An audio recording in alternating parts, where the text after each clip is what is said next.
If I had to pick one guitar over all of my others, it would be this one. This is called a Workhorse, and it was built by a luthier known as Roman Rist, who was also known as the luthier to the stars.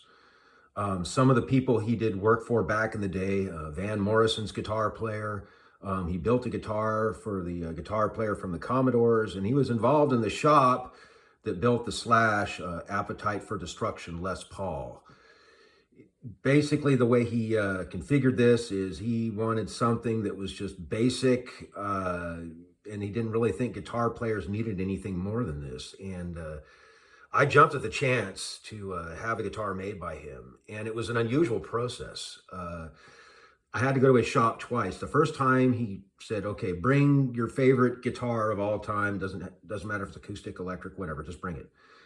So I brought this old acoustic that I've been beating around with since the 1990s, and I showed it to him, and he said, okay, cool, and he disappears with it, and then 30 minutes later, he comes back with a shaped neck that's an exact replica of that guitar, and it was completely by hand. I was blown away, and I'm like, yes, that's the neck profile.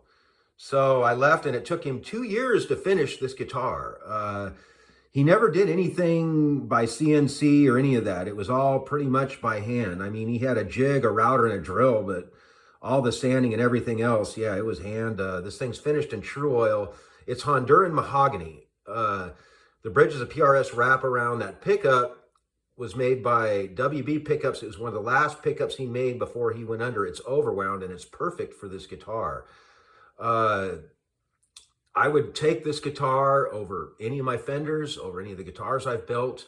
I would take it even over the Cower guitars, and I would even take it over my 1980 Gibson Les Paul Custom or the 1960 Gibson that I own.